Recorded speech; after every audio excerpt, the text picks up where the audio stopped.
Hey y'all. So I've been sitting here reflecting, doing a lot of reflection the past couple weeks, and I just felt like I should share my spiritual journey. Today on my way home is really what encouraged me to speak today because I literally drove through the storm. Like you can see a storm crossing the highway that I was driving on, and I was like, this is significant. I should talk about it now. So basically, I started my spiritual journey in November of 2021. It was a month after I moved in to a friend of mine at the time's house. I was supposed to be moving in to save money so I could buy a house. Ended up losing my job actually on my mom's birthday, November 4th, 2021. Now at that time I was contemplating on if I should continue doing my vegan business or if I should start doing readings, which I was already practicing readings. And I ended up getting confirmation for me it's time for me to start doing readings and leave the food business alone. So I listened.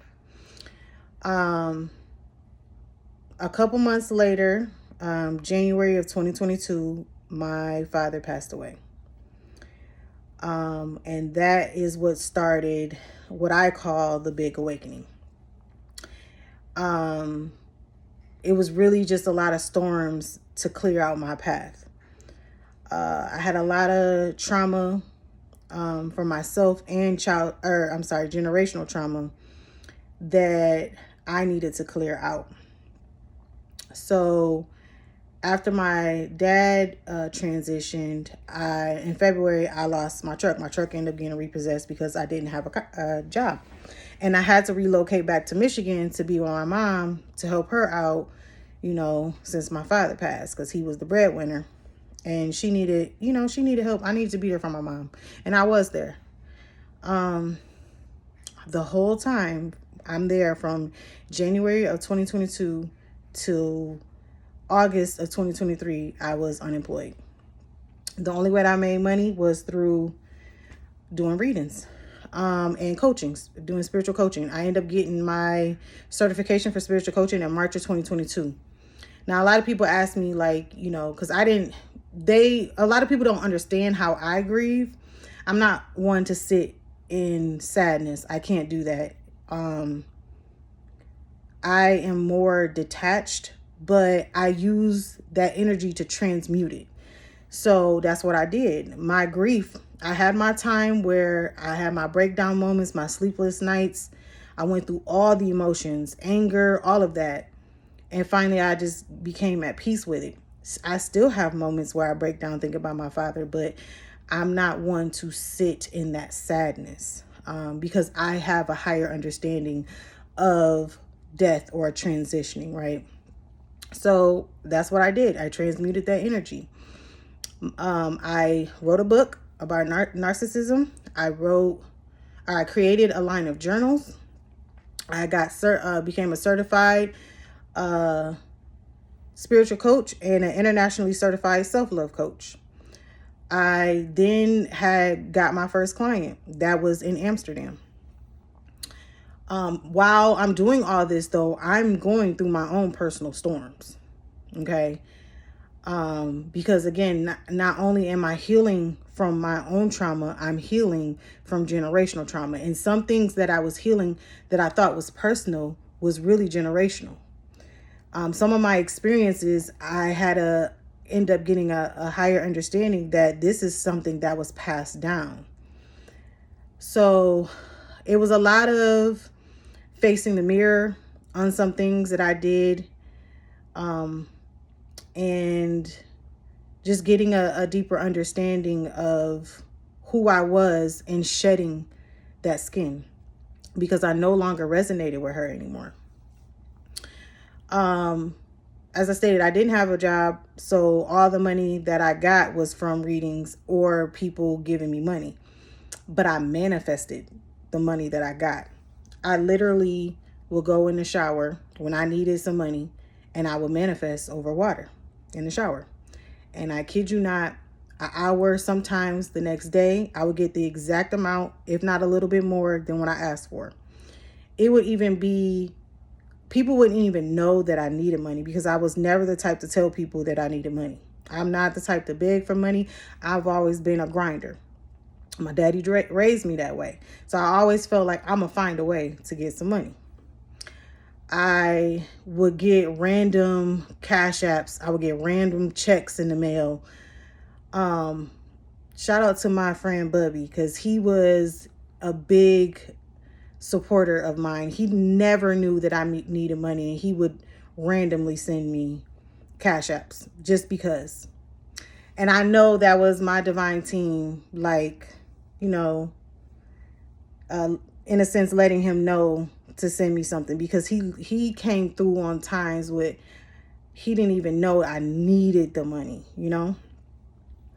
So fast forward to August of 2023, I started a new job, and I knew I was about to enter another phase, because where I'm from in Michigan, that's a very karmic place for me. But it was a place for me to do a lot of releasing. I knew then I would be moving. So I said, after I started my job, I said, okay, I know it's almost time for me to leave. Show me where I need to go. Now, subconsciously, I knew I was supposed to go back to Arizona, but I wasn't ready. I was still feeling very timid around people. Because like I said, there was a lot of storms that I had in my life, a lot of hard times, and I had to learn how to be vulnerable. So I was feeling very anxious around people. But I knew that I couldn't stay in Michigan. And I love the South, but I wasn't ready for the South. I was like, where do I feel more comfortable? Out West. I decided to move to Vegas. Went to Vegas in September of 2024. I got me a nice apartment, but I still didn't have a vehicle. I was still doing healing work because I knew that it was still work that I needed to do. But so I needed to be in isolation. So from September of 2024 all the way into May of 2026, I was in isolation. It was about in 2025 when I started to come out my shell and started to slowly want to be around people. And my homegirl out there, I would do stuff with her to get me out the house, but I didn't like really leaving the house too much because I still felt timid. I still felt anxious being around people. I was really sensitive to energy. But eventually, in 2026, I was like, I'm ready now to be around people. Now, I'm working from home at the time. I was able to bring my job over to Las Vegas. Well, here's the full circle moment. In November of 2025, I ended up losing my job. And I knew at that moment, I said, okay, this is a full circle moment. The cycle is completed of this big awakening, because I felt like I wanted to be around people again, right? It was time for me to be able to be my more healed version around other people. So I had enough money in my 401k to last me for about 6 months. And I also got a severance pack. I then just focused on me. Started back doing readings again, and getting prepared for what was next. Because I know when one door closes, there's always another door that's opening. And I knew this door was going to be better. So around April of 2026, I'm like, okay, it's time for me to get a job. So I asked to be guided to where I needed to work. Around, I want to say the second week of April, I ended up getting an interview. Now, mind you, I didn't have a job, so I had to Uber everywhere. The job that I went to, I ended up spending $70 on an Uber. And I was like, this is not the job for me. Although I could have did the job, I was like, it will cost me too much money to get back and forth to work. Excuse me. I said, I know there's something different. I know it. So I said to my divine team, show me where I need to go, what I need to do. Am I supposed to relocate again? You know, if I'm supposed to relocate, provide the money for me to relocate. Show me the place where I need to go. 2 days later, my sister-in-law called me and was like, hey, what you up to? I said, shit, looking for a job. She said, well, that's why I'm calling. Would you like to make such and such amount of money an hour? I said, hell yeah. So she was like, okay, I'm gonna talk to my manager tomorrow and I'm gonna see how much I can get you. I'm gonna try to get you the most I can get and I'll let you know. So she called me the next day, was like, I talked to my manager. She's gonna talk it over with the provider and we're gonna call you on Monday. I said, okay. So I'm thinking it's going to be like a little interview that I'm going to have on Monday. Of course, I'm a little nervous because I haven't been on an interview in a couple years. So Monday comes up, they call me, and the manager's like, I'm excited to meet you. When can you start? Literally, just like that. I said, oh, well, I can start next week. She was like, great, I'm going to put you down. We'll see you then. And I got pretty much what I asked for with the pay. So I had a week to pack up my apartment in Vegas and relocate to Arizona. I stayed with my youngest brother. And I knew I'm not the type that like to live with people like that. Like, I like my independence. I like to live a certain type of way. So initially when I was thinking down there, when I was going to move down there, I was thinking like I could save up some money. Nah. That plan changed really quick where I was like, I got to grind it out. I got to get my own place. So I moved down there in the middle of May. In June, beginning of June, I started looking for apartments. So I was on there a couple weeks, started looking for apartments. Ended up finding an apartment that was like kind of close to work, but it's in an expensive area. Found an apartment that I really, really liked. It was, within my budget. It was a little bit higher than what I was paying in Vegas, but it was a 2-bedroom, 2-bath. So I was like, you get more space, so it's more for your money. I just had a feeling that when I went to go apply for the apartment, it was going to be gone. And lo and behold, it was gone. So I said to my divine team, okay, I know y'all have a place for me.